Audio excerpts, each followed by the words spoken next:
bangga dengan agama kita. Karena agama Hindu yang bisa memelihara kesucian dari alam kandungan sampai kematian. Dan hanya umat Hindu yang mempunyai cara bagaimana mensucikan terus mensucikan. Tapi di Hindu ada bebayuhan, ada cara bagaimana merubah nasib yang kurang baik itu. Itu Hindu. Ngerti maksudnya? Masa udah agamanya sempurna seperti ini masih pengen lompat-lompat gitu? Paling besar ya? Yang paling gede. Ngerti kan? Kenapa semua orang kita bangkit? Kenapa orang-orang di seberang sana bangkit? Kenapa ingin masuk dan menjalankan seperti kita? Karena agama yang sempurna. Hanya agama kenceng atuh euy. Agama apa? Agama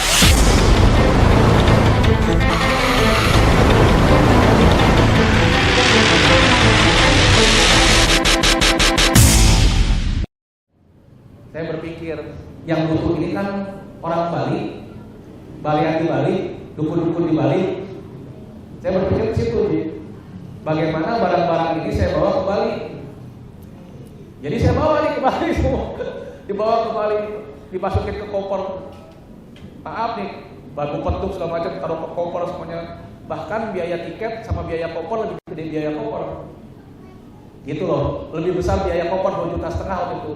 Tiketnya cuma 1,1 juta. Ya, jadi ini bukan di luar topik kan. Ini kan udah ngomong minta izin ya, betul nggak? Dia jangan jadi sponsor. Sampai jadi iklan lain dari istimewa. Jadi begitu saya lakukan itu ke Bali, ada orang di Bali yang bicara begini, maaf katanya Kang, ini mah punya leluhurnya Akang. Jadi semua pusaka yang datang itu punya leluhurnya itu. Jadi mereka semua nggak berani beli, apalagi menerima.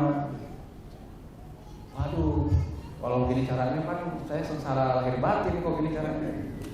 Nah, inti dari semua adalah saya datang ke Bali menawarkan pusaka yang ada, lalu saya datang ke tiap pura dari Bulaki sampai Pojok Batu di Singaraja, jalan pakai pangsi.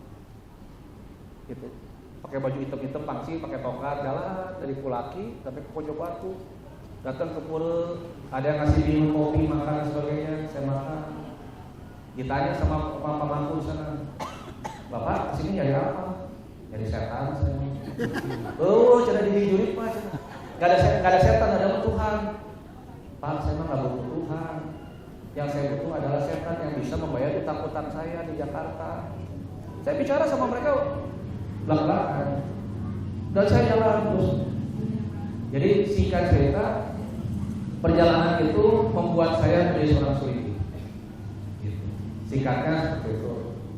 Jadi banyaklah kalau ceritanya mau sampai subuh gitu. Nanti saya bikin buku. Kalau bisa ya saya bikin buku. Bahkan ada nanti Cet Kesi Sunda. Ada salah satu bagian dalam Kesi Sunda itu perjalanan sebagai sang suliki. Jadi saya sampaikan di sana. Cet Kesi Sunda itu sebagian dari perjalanan suliki saya sampaikan. Lalu beberapa pemahaman Keresian Sunda disampaikan di sana. Jadi setelah menuju Jati, sebelum menuju Jati seperti ini ada Biksu Widi. Nah, Biksu Widi juga dilakukannya di Gianyar di Pura Puncak Dharma. Di Pura Puncak Dharma ada Biksu Widi. Di sana, maaf, saya orang Sunda, putar pikirannya dan seukur duit. Di Sewidi teh aya duit teh. Menang duit teh di Sewidi teh dapat uang enggak dia di Sewidi? Oh enggak kan. Ini mah benar-benar katanya buat akang dari Tuhan. Jadi masalah juga bohong. Jadi saya berpikir bagaimana proses menyelesaikan masalah di Jakarta. Jadi di Sewidi dapat dari Puncak Dharma yang salah satunya saya bisa katakan bahwa itu adalah di Sewidi dan itu disaksikan oleh para pemangku 77 pemangku. Setelah isu ini terjadi, petunjuknya adalah para pemangku yang 77 tadi berangkat ke Candi Cangkuang. Nah, ini dikawal nih ke Candi Cangkuang. Candi Cangkuang mendem perdagingan dengan nilai 2,5 miliar. Itu. Jadi pemangku itu yang mereka 70 orang itu membiayai ikut cari-cari uang. Ternyata cari-cari uang Pak yang menuntut ide seperti ini. Maaf saudara. Makanya ide selalu pulang ke kawitan cari-cari uang. Karena cikawatannya kan cari-cari uang. Lalu di cari-cari uang itu ada salah satu tokoh Jeromanku yang ada cari-cari uang. Dia panggil sesepuh lah. Dia panggil ide, kan sini kan. Apa kek? Ada pesan dari cari-cari uang. Apa pesannya? Kau yang mulai, kau yang mengakhiri, kau yang berjanji, kau yang mengingkari. Itu artinya kan? Itu pesannya dari beliau, dari cari-cari uang buat dia. Maksudnya apa ya? Kita juga kamu di sini tahu artinya apa? Gitu. Nanti kalau nanti juga akan tahu lah. Ternyata dia memahami. Saya yang memulai, saya yang harus mengakhiri semua. Gitu. Nanti beliau mengatakan binahiwanci, ya, suatu masa nanti simkuring nyokotin sekali ada simkuring dari negeri timur diajukan ke kata pasukan Galuh Papua. Itu waktu peristiwa yang ketiga. Di suatu masa nanti saya akan ambil kembali ajaran-ajaran leluhur saya yang dititipkan di negeri timur di Bali, Bali sudah kecil, kembali ke kata Papua. Galuh Papua. Galuh Papua hanya ada di Bogor, bukan Ciamis. Ya, jadi ini bukan cocokologi. Lalu maksud yang ketiga itu mengatakan lagi yang memindahkannya yang lahir dari 4 gunung, Galunggung, Pangrango, Salak, Gunung Gede. Sunda, Jawa Barat kan ada di tengah-tengah. Jadi ini bukan apa ya? Baik desain alam semesta itu kebalikan kata-kata. Sekali lagi tidak punya tujuan apa, apalagi membanggakan diri, apalagi merasa istimewa. Saya lahir sebagai alam semesta, saya lahir diterima oleh alam semesta, dan saya bekerja atas alam semesta. Tidak ada satupun keraguan. Maaf nih mas, mau mati sekarang boleh, mati besok juga nggak apa-apa. Kan udah mati. Dunia ini kan mati dalam kehidupan dan hidup dalam kematian. Yang di hadapan bapak-bapak, ibu-ibu itu kan zombie, gitu. Nanti itu masuk ke zombie. Ini zombie yang udah mati si deraga yang dibangkitkan lagi oleh Nabi, lalu berjalan kemana-mana. Hari ini kebangkitan Isa Al-Masih. Saya sama tidak dengan Isa Al-Masih. Kan si deraga ketika hari kemudian dibangkitkan lagi. Maaf ini kita bicara apa adanya. Jadi agama Hindu, agama yang memberi inspirasi kepada seluruh agama di dunia. Ya, agama Hindu adalah agama yang memberikan inspirasi kepada agama seluruh dunia. Jadi mungkin itu yang saya sudah sampaikan. Mohon maaf. Gimana? Ya, jadi itu aja mungkin saya sampaikan. Penuh. Ya, terima kasih Idrosi yang luar biasa ceritanya. Mudah-mudahan ini menjadi bagian dari kita untuk menguatkan keyakinan kita bahwa Hindu itu menjadi inspirasi segala ajaran di muka bumi ini. Maka janganlah coba-coba pergi dari Hindu karena Anda kecewa meninggalkan yang menginspirasi orang lain. Selanjutnya Pak Nyoman Sidan yang tadi mau bertanya, terus waktunya. Sasiastu. Ampes.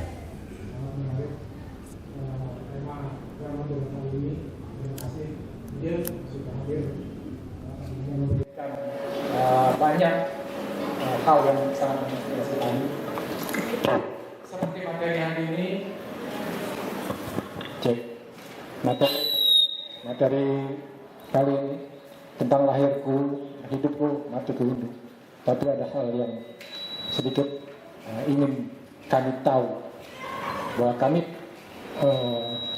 banyak belajar tentang Hindu Sunda. Kami paham bahwa ini sudah ada ajaran yang sangat menghormati leluhurnya.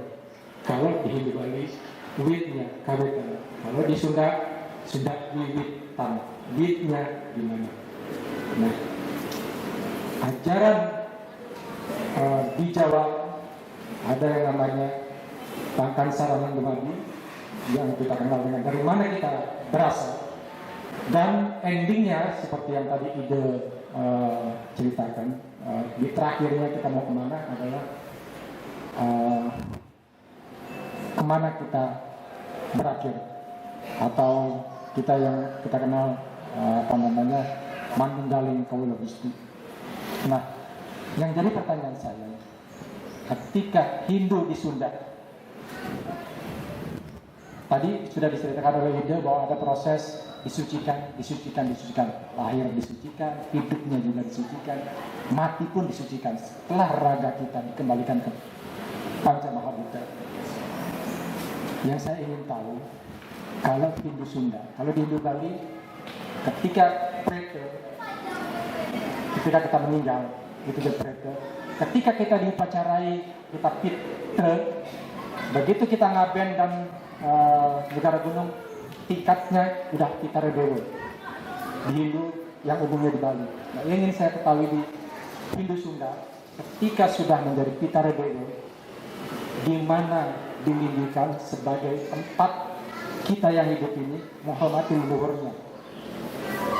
Di Hindu Sunda, supaya kami juga paham, oh di tanah Jawa Barat ini, Hindu di Jawa Barat ini demikian.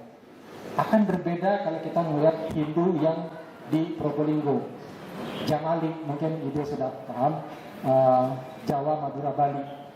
Dia tidak dikubur, tidak di ngaben, tapi dikubur, dimakamkan. Tapi dia juga sangat menghormati leluhurnya dengan selalu upacara yang diwariskan oleh leluhurnya. Itu kan salah satu penghormatan. Nah, yang saya katakan di Hindu di Jawa Barat ini seperti apa? Itu yang pertama. Yang kedua, bagaimana Ide menyikapi bahwa di tahun 2019 sampai 2025 ini Bali berdasarkan data statistik tingkat bunuh diri tertinggi. Dan ini fakta. Berilah kami bekal di sini. Kalau saya menyikapi, saya akan menjadi sia-sia menjadi Hindu ketika mati bunuh diri. Saya ingin bekal dari Ide untuk semetan yang di sini menyikapi hal ini.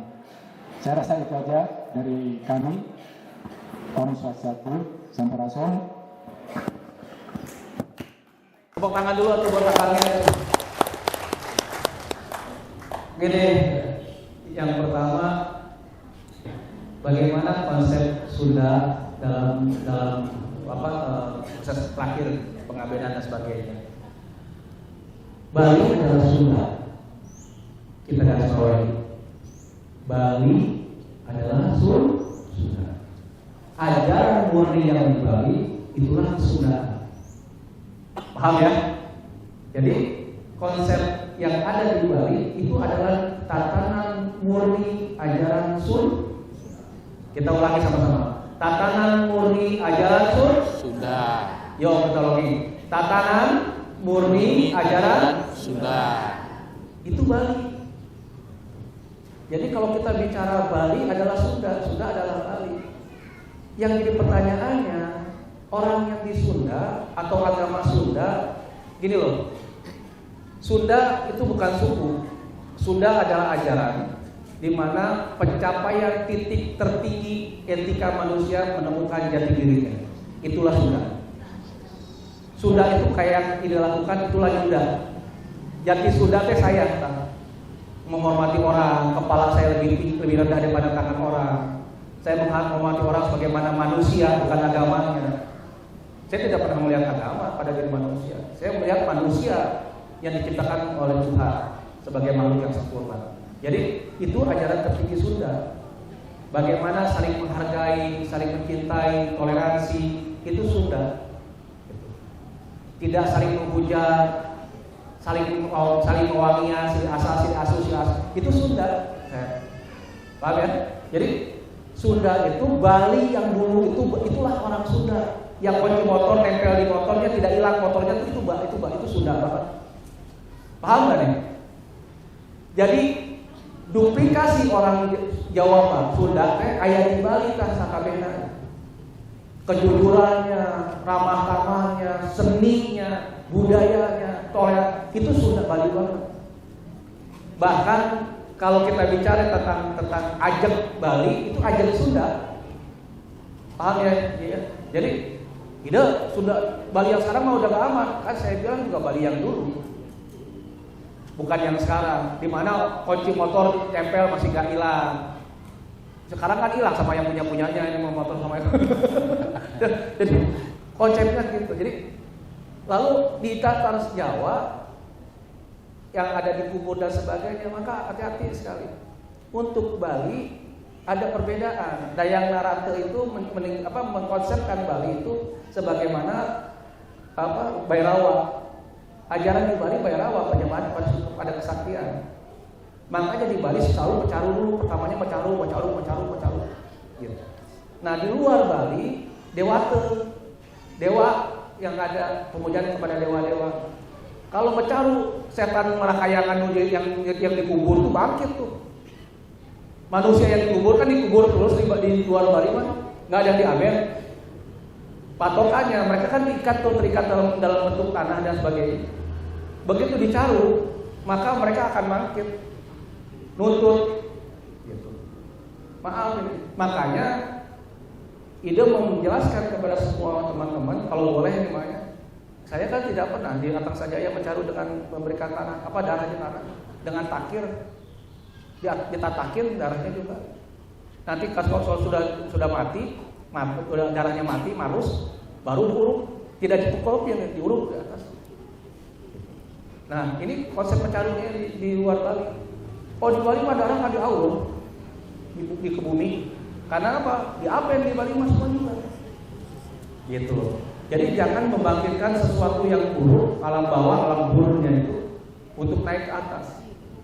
Nah, lalu konsepnya apa di Sunda? Sekarang kita mulai namanya pengentas-entas. Upacara pengentas-entas. Jadi semua leluhur yang sudah tidak ada, kita adakan upacara pengentas-entas. Untuk mensomil mereka-mereka yang matinya tidak sempurna. Gitu saya. Dan tatanan di Sunda udah hancur lebur, Ci. Maaf sekali lagi. Saya pernah bicara dengan tokoh-tokoh Sunda. Ada nggak Hindu Sunda? Tahu lebur? Nggak ada. Gus beata, gus lebur, hancur. Makanya dibilang orang Sunda, orang Islam. Kata, oh saya Sunda, saya Islam. Mana yang Islam, mana yang Hindu? Kan maksudnya ke situ jadi Pak Aing gitu. Jadi ada yang bicara saya Sunda, tapi saya Islam. Saya Sunda, saya Islam. Saya punya saudara dari Banten, sebagai Romo, orang Kristen, Katolik, orang Banten kan Sunda. Tetapi kan tidak pernah ada yang digaungkan. Orang Sunda agamanya Katolik, orang Sunda agamanya tidak pernah. Paham ya? Jadi ini kan ego sektoral diperlihatkan sama mereka. Gitu. Kalau ego sektoral, maka yang bicara ego sektoral lagi. Ide tidak merasa agama saya agama yang minoritas. Saya nggak percaya agama saya minoritas. Dan agama Hindu bukan agama purba yang nyembah batu saja banget. Agama Hindu adalah agama modern. Agama Hindu adalah agama yang penuh dengan logika. Agama Hindu adalah agama yang penuh dengan kecerdasan. Makanya semua orang Hindu harus cerdas dan punya logika. Itu. Makanya tadi si Datik nanya kan, Putri, ide saya gini. Agama Hindu adalah logika dan agama modern. Sedikit saja kenapa saya bilang modern. Waktu zamannya Mahabharata, Drona itu kan mengajarkannya Pandawa dan Kurawa. Tapi waktu itu ada seorang anak petani yang membuat patungnya dan jagonya lebih jago daripada Krishna. Lebih jago daripada Arjuna. Dia berpanah-panahnya itu. Tapi Drona dengan kelicikannya dia bilang, kamu akan saya ambil murid tidak perlu berjalan dengan patung. bangga anaknya jadi murid sama Dona. Tapi kalau patahkan dulu jempolnya. Jadi jarak jauh itu dari dulu udah dilakukan orang-orang itu. Belajar jarak jauh online itu udah terjadi dari dulu. Bahkan yang lebih pintar daripada muridnya sendiri kan. Nah, ini yang dibilang, ini disampaikan bahwa ternyata Hindu adalah agama modern, bukan agama purba. Dan untuk anak-anak muda, pahami diri sendiri. Saya agama Hindu dan saya tidak boleh terganggu oleh agama manapun. Gitu. Ya, jadi apa? Oh, yang kedua cuma tingkat kematian bagaimana bunuh diri. Gini, bunuh diri itu di Bali tinggi sekali. Padahal Bali tempatnya healing atuh euy. Kan gitu omongannya. Healing atuh benghar teu gelo gitu. Ada kata-katanya kan di artinya healing. Ayo dong kita ke Bali libur. Tetapi konsepnya tidak semua spiritual di Bali. Banyak orang-orang yang terkena depresi, manusia-manusia yang tidak menjalankan bagaimana konsep spiritual di sana. Gitu. Spiritual itu butuh kesadaran saya. Maaf, spiritual itu butuh kesadaran, di mana ada 4 dasar agama kita. Aku ada dalam pemujaan, aku ada dalam kesadaran, aku ada dalam pengetahuan, dan aku ada dalam diriku sendiri. Itu Krishna mengatakan itu. Nah, ini yang tidak pernah disadari orang-orang itu di Bali. Maaf ini, kalau mereka ketemu sama ide pasti nggak akan bunuh diri. Percaya nggak? Ada mau bunuh diri, orang udah bunuh lagi. Karena gini, konsep bunuh diri marah kayangan. Itu kan orang ruh yang tidak sempurna. Kalau dia tidak sempurna, tidak diterima kanan kiri, kan panas alam di sana. Makin banyak orang bunuh diri, makin gak benar tempatnya. Nah, penyebabnya karena dia tidak menyadari bahwa manusia adalah sumber keterbatasan. Paham ya? Gini, kudu perjelas deh, betul. Jadi kesadaran, betul. Maaf, dia di belakangin sama ide, maaf punya. Kesadaran itu tadi, kalau kita penuh dengan kotoran, mata, belek, hidung, upil, gigi, gigong, ieu daki, ieu kuping, conge, kita sadar bahwa kita dalam tumpukan kotoran, maka dia tidak akan berpikir dia adalah emas. Paham nggak? Paham nggak nih? Bu, paham nggak? Ada suaranya guys, paham nggak? Paham. Kalau nggak ada suaranya saya pulang kan? Paham nggak nih? Ya, jadi konsep bahwa kita adalah sumber kotoran itu harus dipahami dari setiap manusia. Suami nggak boleh nuntut sama istrinya. Suami istri nggak boleh banyak nuntut pada suaminya. Karena sumbernya kotor. Ya, jadi kalau kita menyadari kalau kita adalah bentuk dari kotor sendiri, sombong nggak? Ada yang mau sombong? Ada yang mau sombong? Paham ya? Jadi esensi spiritual penyadaran atas diri kita. Siapa sih kita? Who I am. Siapa diri kita? Nih, mau viral boleh. Suligi di Bali adanya di grill, nggak pernah menjalankan ketemu sama umat di mana. Terikat, saya nggak mau sana karena saya nggak mau diganggu apa itu sih. Terikat oleh sesana, terikat oleh aturan. Pada keterikatan itu bisa dirubah nggak? Bisa, kamu naik mah. Saya tidak mau jadi Bisma. Saya lebih memilih jadi Kresna. Kenapa? Bisma yang aku patuh pada sumpah, janji dan tradisi Mahabharata terjadi. Betul kan? Betul nggak? Bu, bangun atau lagi besar. Ya, jadi saya meyakini bahwa Krisnalah yang menjalankan dharma sejatinya. Beliau yang menentukan siapa yang mati, siapa yang tidak di dalam perang Mahabharata. Tapi Bhisma janji, tradisi, sumpah, dia pegang keras, dia tidak mau melanggar itu. Ujung-ujungnya Mahabharata. Di Bali, maaf ini, banyak Bhisma-Bhisma seperti itu. Tidak mau merubah tradisi, sumpah dan sebagainya.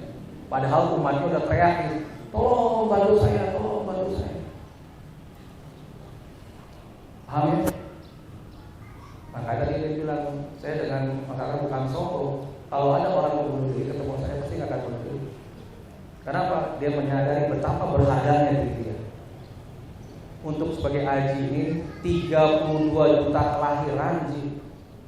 Sebagai manusia itu 32 juta kelahir. Tepuk tangan boleh. 32 juta kelahiran. Bayangkan untuk jadi orang cantik kayak gini, untuk kayak anak saya gini, kayak ibu-ibu Galilisten, 32 juta kali kelahiran. Makanya jangan sia-siakan di saat kita lahir sebagai manusia. Itu. Kalau saya bicara tentang orang yang sudah putus asa, Bu, Pak, Nek mau bunuh diri. Iya. Kenapa sebabnya Nek mau bunuh diri? Gagal terus cinta. Kayak beliau cantik, atau ada orang ganggu, gagal cintanya. Hah? Jangan iklan atau ngomong. Nah ini waktu itu udah mau bunuh diri di beliau deh. Ketemu, iya serius nih, ini kita ngomong apa adanya. Beliau pengen bunuh diri waktu itu. Karena tekanan ekonomi yang besar, tekanan segala macamnya. Ketemu sama Ida, masih hidup sampai sekarang alhamdulillah. Asal karo nugrahnya, benar tak? Mau bunuh diri lagi Bu Jero? Pertanyaannya gini, dia ketemu dengan orang yang tepat tidak? Bantuannya membutuhkan biaya tidak? Ada satu kejadian. Ada seorang tukang bangunan di Denpasar. Tukang bangunan itu hidupnya kurang beruntung lah, bahasa kasarnya. Hidupnya kontrak, istrinya marah-marah, baru anaknya bandel, mertuanya nuntut. Itu udah sempurna banget buat bunuh diri itu. Ya, jadi beliau datang ke Ida. Beliau datang ke Gresik. Ida, saya mau merubah nasib saya. Terus, ya udah, ya kamu cari aja tempat lain dulu lah. Ke dia dan sebagainya. Cari tempat lain baru datang ke saya. Udah, Ida katanya. Tapi nggak ada yang gratis. Loh, gimana? Kata Griel saya baru bisa berubah itu kalau saya sudah memperbaiki pernikahan dengan 50 juta upacara. Kamu punya uang 50 juta? Jangankan 50 juta, ya. Bayar kontrakan rumah aja belum bayar. Paham ya? Datang ke Griel satu lagi 80 juta, datang ke sini lagi. Itu yang terjadi, pressure kepada orang yang tidak punya uang. Saya bilang sama beliau, saya bilang sama beliau, Pak, Bapak kalau mau percaya sama saya bantu. Bapak beli pejati, berapa harganya pejati kata dia? Ya Bapak cari di pasar, ada 50.000, ada 45.000. Tahu? Dia bilang saya nggak punya uang. Bayangkan jangan kali 50 juta, 45.000 aja nggak punya. Saya bilang udahlah, kalau gitu mas saya yang siapkan semuanya. Besok datang bawa anak bawa istri, dia datang kan mereka ke tempat itu, ke kamar suci lah sembahyang. Begitu sembahyang kamar suci, saya pakai sembahyang ngomong selesai. Kasih tangannya, leluhur kamu ada di sini, leluhur kamu ada di sini. Mumpung Tuhan sedang ada di sini, kamu kasih tangannya, bayang dia. Terus saya bilang sama istrinya, Bu, saya bikin ibu nanti kemaluannya busuk, mulutnya busuk. Kalau marah-marah terus sama bapak, ya? Ada leluhur nih ngomong ke sini. Saya yakinkan bakal terjadi. Aduh, ampun ide, enggak, saya nggak mau gitu lagi. Ampun. Yakin ya Bu ya? Jangan gitu lagi. Yakin. Bener nih. Bener. Lalu saya panggil lagi cari yang umurnya baru 4 tahun. Garut ya? Dek, kalau kamu lawan papa mama, jempol kamu yang buat main gitu bakal busuk. TPPM tayang berapa? Jadi doain itu semua. Nangkep.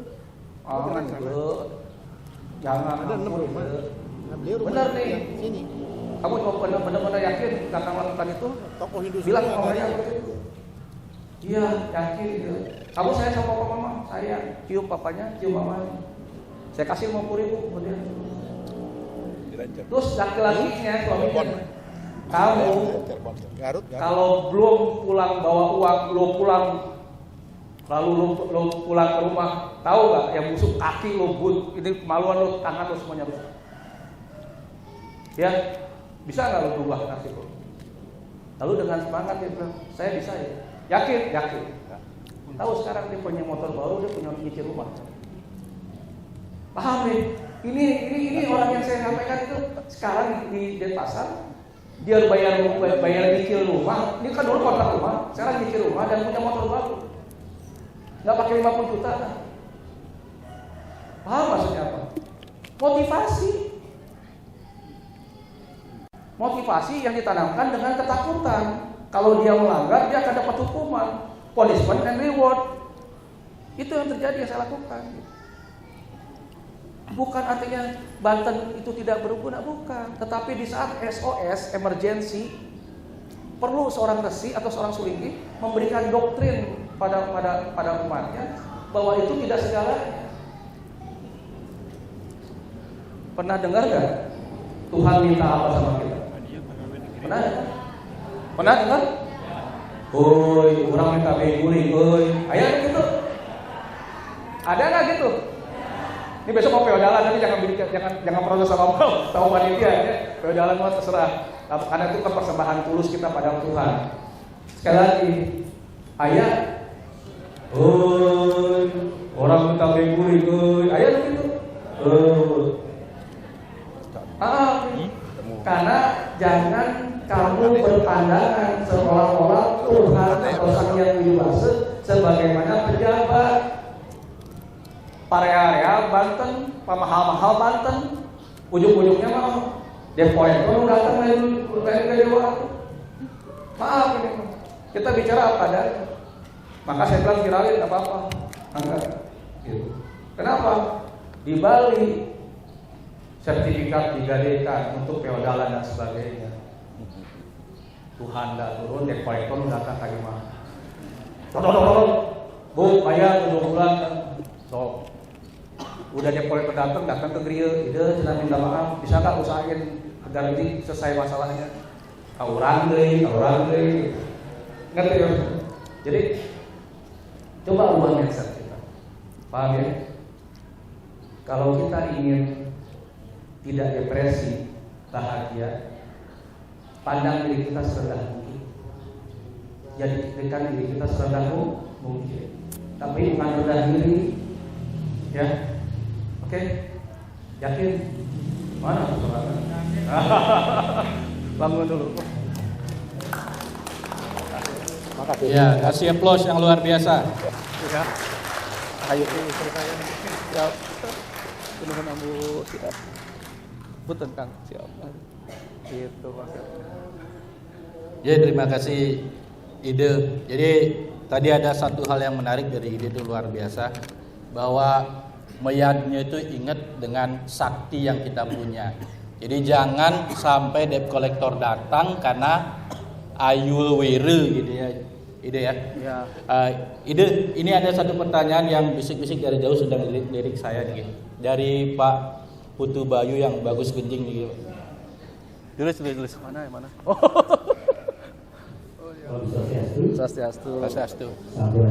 Sampes.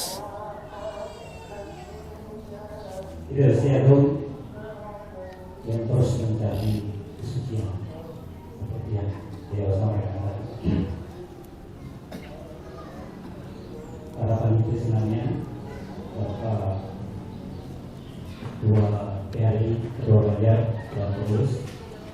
Biasanya kalau nanya terakhir ini sudah mepet-mepet begini, di dalam hati pendengarnya setelah cepetan gitu. Mudah-mudahan nanti bisa bapak-bapak ibu. Karena ini pesan apa yang pesan yang harus dia sampaikan dari diskusi dengan beberapa anggota umat dan kemudian beberapa penelisir yang ada di sini ke aku dan ke teman-teman yang ada. Yang pertama, ini diksi dan paradigma yang baru yang dia. Yang itu boleh minta nomor api. Yang tiba-tiba datang Iya. mau datang Kalau bejang-bejang kalau ada yang diskusi laut dari tempat duduknya begitu, kemudian datang, kemudian memeluk umatnya, dan mungkin dalam sejarah hidup yang sebagai pribadi tidak pernah nggak kelihatan kan? 08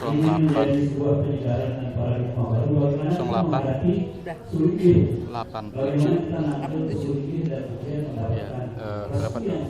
3 aku baca, saya nggak klaim 351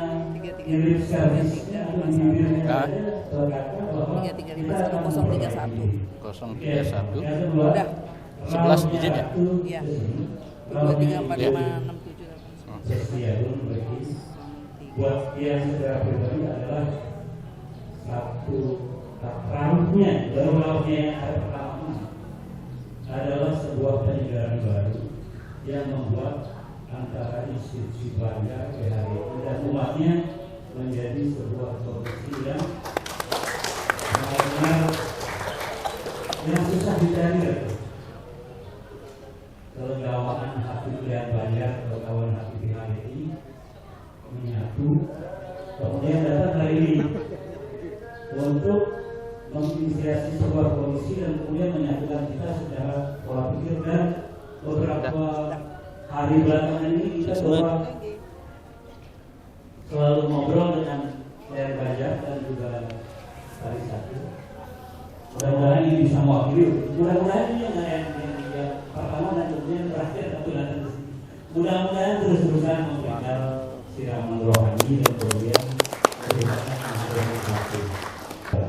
Dan itu dikatakan titipan hati, memetik cinta, memetik kasih sayang anak-anak satu, sehingga nanti kita bisa menghadirkan satu lebih sering untuk memberikan siraman rohani ke kami, ke yang ada di sini, dan juga lebih mendekatkan diri kami ke link-link yang memungkinkan dilakukan. Mudah-mudahan ini menjadi dasar sesuatu yang positif untuk kita semua. Dan juga mudah-mudahan umat-umatnya di sini juga bisa merespon secara positif. Terima kasih. Ada satu yang apa ya? Tanda spesies. Saya memahami bahwa esensi Karatuan Karasian Karamahan Karasian Karatuan Rama Ratu itu ratu itu kan ada di Boyolali saat ini, atau bupati yang saat ini ada di Kabupaten Bogor dan Bogor Kota itu kan Karatuan. Kalau ide melihatnya begini, konsistensi ini akan menentukan baik dan tidaknya suatu komunitas. Kalau misalkan kita ingin mengundang Jabar 1, pasti effortnya akan besar sekali. Kita butuh tenaga yang lebih besar dan kita butuh sesuatu yang lebih besar. Maaf, yang nuansanya bukan cuma Bogor, bahkan mungkin Nusantara, Jawa Barat. Ide punya berpikir bagaimana kita melakukan namanya bukan pencaruan ya, ngaluan jagat Sunda, ngaluan bumi jagat Sunda, Pasundan. Bisa saja inisiasinya dari sini kan bisa dengan semua kolaborasi gubernur di seluruh Bogor untuk ngaluan jagat Sunda. Nah, kalau ngaluan jagat Sunda, saya bisa jamin 1000% karya masih datang, nggak mungkin kan. Tapi ngaluan jagat Sunda. Jadi kalau kita umat Hindu, inisiasinya dari Hindu, ngaluan jagat, itu kan lumrah gitu. Tidak istimewa, kecuali maaf lagi NU bikin lakukan lawan jagat, naonan mana. Tapi kalau inisiasinya dari kita umat Hindu, yang dimana saya pernah bicara, Kang Deddy itu akan langgeng ke depannya hanya orang Hindu yang percaya dia. Karena untuk beliau menjalankan perintah karana kita sudah tahu, Trikaya Parisudha kita sudah tahu, Trilaktum kita juga sudah tahu. Jadi tidak akan ada hambatan. Nah, umat Hindu di Jawa Barat itu bukan gaya kecil, gitu, besar sekali. Jadi perlu dipertimbangkan. Nah, kalau kita karuan jagat bumi Pasundan atau karuan jagat bumi Galuh Pakuan, tidak bisa jadi 10% beliau akan hadir. Ya, tolong dipertimbangkan, bikin dari sekarang Ketua PHDI agar dibikin satu konsep penyatuan penyelarasan seluruh pura di Bogor Raya nih, Bogor Raya itu kabupaten Bogor dan sebagainya. Itu harus ada konsep Galuhan Jaga Bumi Galuh Pakuan Pasundan agar tadi gaungnya tidak cuma Bogor, gaungnya tidak cuma kabupaten, agar semua mata terfokus ke Bogor. Ya, bikin acara itu tiap tahun, geser acara yang lain agar fokusnya ke sini. Gitu. Geser acara yang di Jawa Barat pun agar fokusnya ke sini. Bisa nggak? Harus bisa. Ide tantang, ya, oke, itu. Lalu ide tantang, sama-sama. Jadi ciptakan kreasi yang baru, ciptakan wujud bahwa Hindu itu adalah Trikaya Parisudha, saling asa, saling kasih, saling asuh, tidak bertentangan satu sama lain, tidak saling hujat satu sama lain, buyut rukun. Kalau itu sudah terjadi, Astu Kaluman bekerjanya, ide yakin beliau akan hadir, yakin 100%. Ya, jadi sebelum ide bicara seperti ini, saya sudah punya bekal. Kenapa dibilang saya yakin? Karena ada sesuatu yang ide pegang di sana. Bahkan ide bisa yakin yang datang ke sana, yang bawa ide itu bukan orang satu lagi, itu orang yang beliau langsung. Ya. Itu kembali nih, kenapa hadir di sini? Karena ide ingin hidup satu. Maaf ini mah, ini mimpinya Saudara Generasi Agung Putanata Siliwangi. Gimana memandang hidup itu satu? Hidup apa? Hidup Nusantara. Oh, sama hidup Bali itu kan bagian dari kamu, tapi kamu adalah bagian dari hidup Nusantara. Nusantara teh apa sih? Nusantara ke seluruh bangsa. Tidak ada lagi Sunda, tidak ada Jawa, semuanya Nusantara. Amun eta geus hadir hiji, maka maaf, mungkin tugas saya sudah selesai. Mengembalikan tatanan Nusantara sebagaimana hadir hidup. Jadi bukan mimpi ya. Kayak sekarang datang ke sini ketemu dengan Haji, Ibu yang semuanya datang ke sini. Tadi meluk beliau, maaf, sok tanya sama beliau, apa yang dirasakan?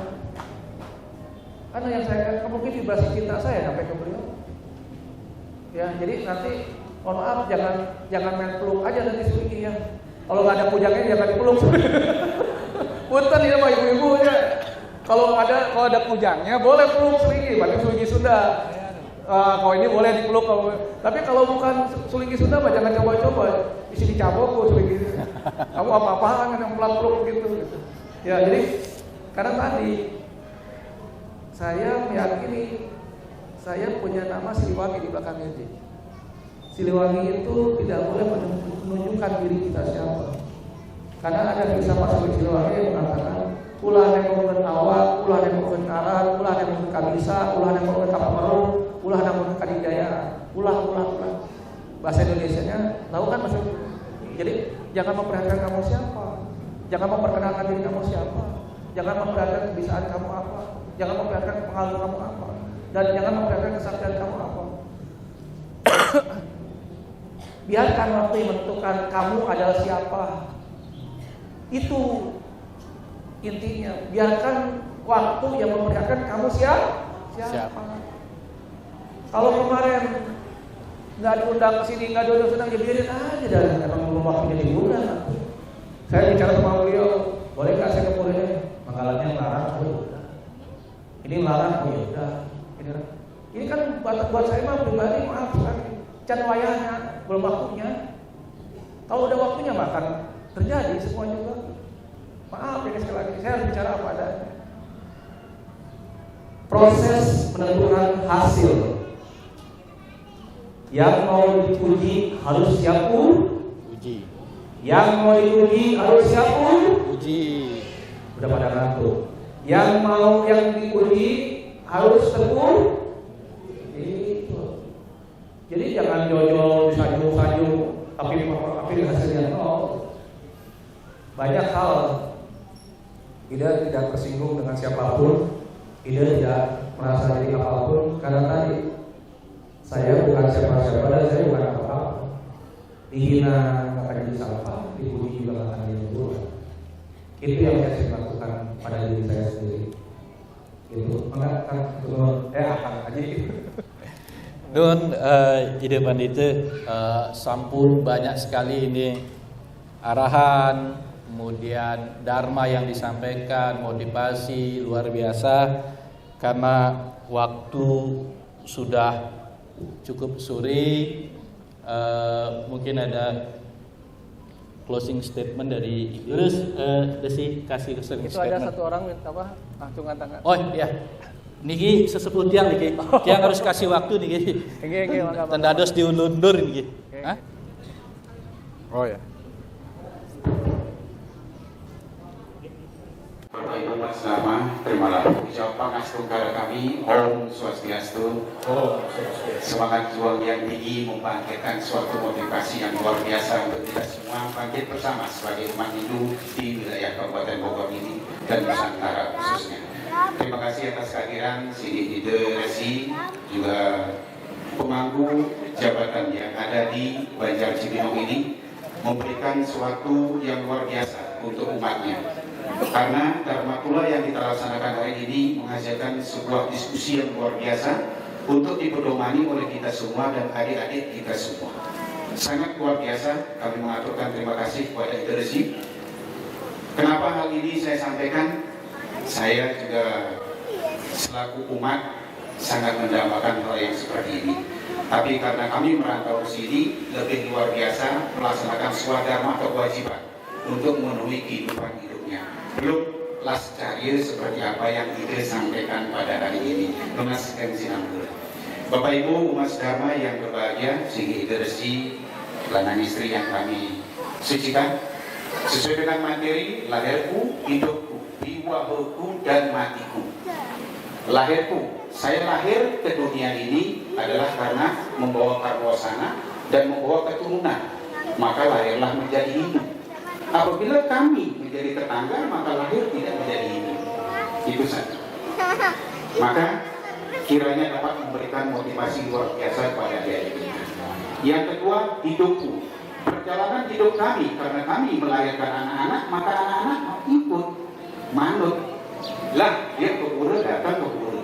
Sehingga belum memahami apa yang menjadi motivasi adik-adik ini untuk menjadi Hindu yang sebenarnya. Maka itulah perjalanan hidup.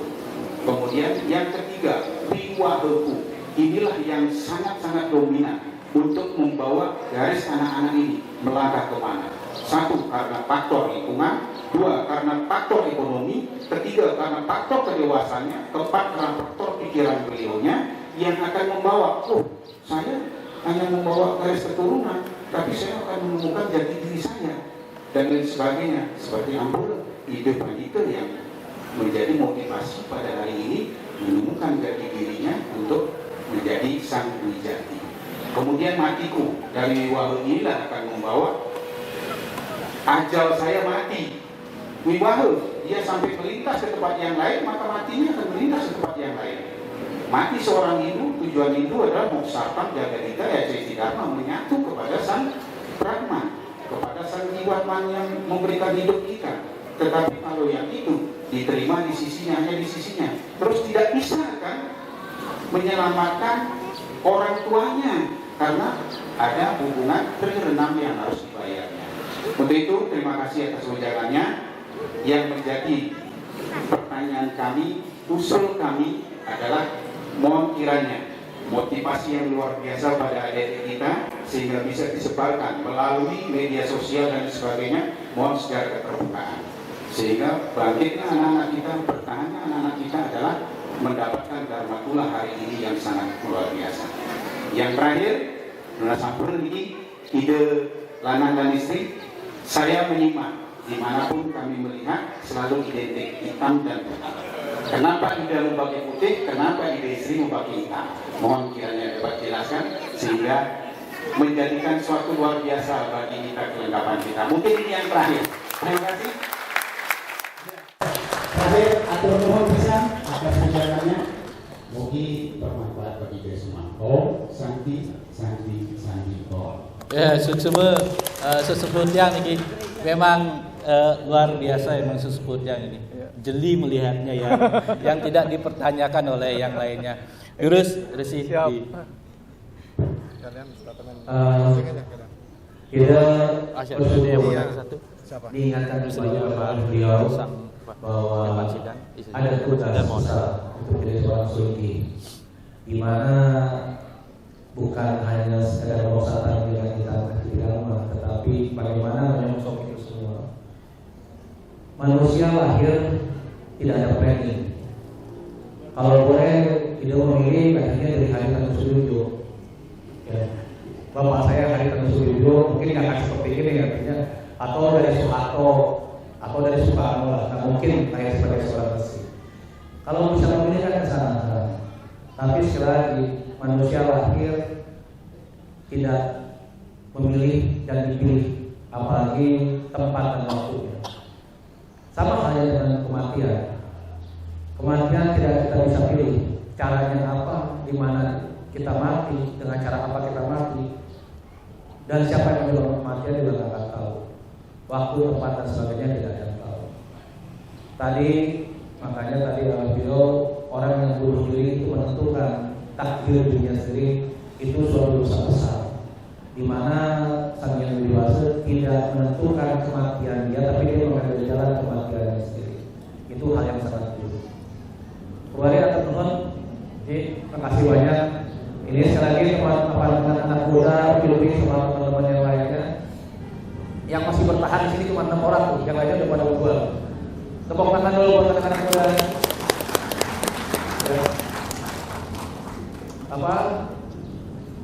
Bertemu di pura.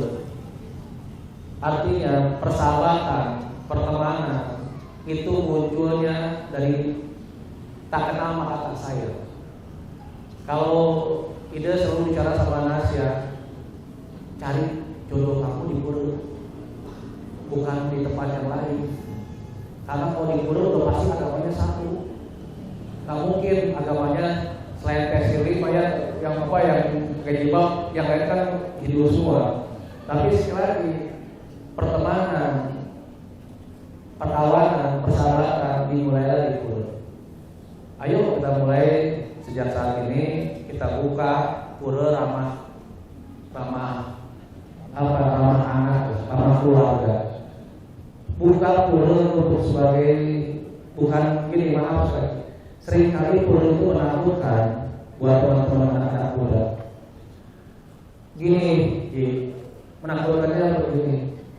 Kalau ada ke pura misalnya Panturan sesuatu, lalu mereka orang pertama datang ke pura, kalau ibunya nggak pernah ke pura, bukan?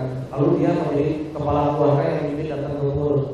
Dia kan nggak tahu Panturan dia dan sebagainya. Nah, waktu salah, bapaknya mungkin ada perbuatan, ada tindakan yang mungkin tidak menyukai, tidak pas ya dia. Pasti dia nggak mau datang ke pura lagi. Pasti jawabannya dia nggak mau datang. Misalnya lumpur nggak boleh dimatikan, lumpur kan di sana. Ada pasti. Lalu lagi baca surah, mereka nggak fokus, main handphone dan sebagainya. Pasti ada kata-kata yang tidak menyenangkan di pemangku sehingga membuat mereka baru pada betul. Bisa nggak pura itu pelayanannya purna? Kayak di Indomaret, datang dan pergi kan terus. Nama-nama datang kakak, terima kasih kakak.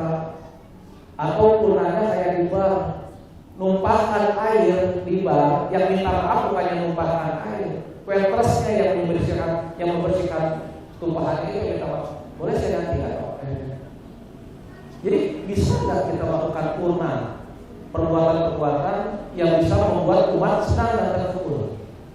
Sepakat ya? Mana tuh suaranya?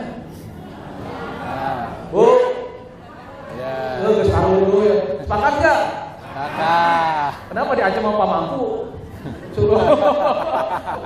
Kenapa nggak? Sepakat nggak nih? Karena gini, maaf sekali lagi, tidak ada seorang pemangku kalau tidak ada umat. Betul nggak? Betul nggak? Biar beliau sadar, betul nggak? Nggak ada suigi kalau nggak ada umat. Gimana gue bisa ngomong kalau nggak ada umat? Gila kalau itu cuma ngomong sendiri. Paham ya? Jadi pemangku tidak ada umat, tidak ada pemangku. Masa dia ngayap sendiri, banten sendiri, natap sendiri, semuanya sendiri. Kan nggak mungkin pemangku di situ menjadi kayak gitu.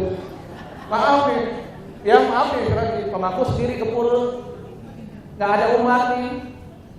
Oh, ngayap sendiri, aturan sendiri, pura dan kau atau pura jadi nggak akan ada, pura kan itu patungan umat, ya, ngerti ya? Jadi sekali lagi. Motivasinya adalah bagaimana umat datang ke pura karena pura menjadi tempat yang cinta, ada cinta di pura, ada damai di pura, ada kasih di pura, ada harapan di pura. Ya, paham ya? Jadi kan pura itu seperti itu, cinta, kasih dan sebagainya. Kalau tidak akan terjadi kekosongan pura, tidak ada penonton. Jadikan pura ramah umat. Ya, bisa nih? Bisa. Bu, bisa nggak? Pak, bisa nggak? Abangku bisa? Ya Pak, kalau tanyanya masih lembut, di sini mah nggak bisa keras. Kalau nggak saya nggak diundang lagi. Aku bisa udah. Pak Putan Pak bisa, kan dia ngomong gitu. Ini mau langsung tak boleh dulunya. Jadi untuk titipan tadi kata-kata terakhir, kita berharap Hindu bersatu. Jadi nomor satu. Hindu bersatu. Jadi satu. Nomor satu. Hindu bersatu. Jadi nomor satu. Sekali lagi, Hindu bersatu. Jadi nomor satu. Ulangi. Hindu bersatu. Jadi nomor satu. Lebih keras lagi. Lebih keras lagi. Hindu bersatu. Jadi nomor satu. Itu. Ya. Atur nuhun. Oh, hitam putih. Hitam putih itu beliau itu apa saktinya itu? Beliau sebagai Durga, sebagai Parwati. Saya mengingatkan aja kadang kalau sama-sama putih kadang-kadang suka lupa. Gitu. Ya, saat itu lalu Ida sudah menjalankan, sudah mencapai titik penganugerahan Maharshi. Jadi mau dikir saya tidak boleh lagi berpakaian hitam, harus tetap putih. Jadi hitam mah di rumah aja lah, ya hitam mah di rumah, mungkin Amanasya di rumah. Tapi kalau keluar udah harus pakai baju putih. Mungkin itu bisa disampaikan. Kita tutup dengan para sakti. Oh, Santi.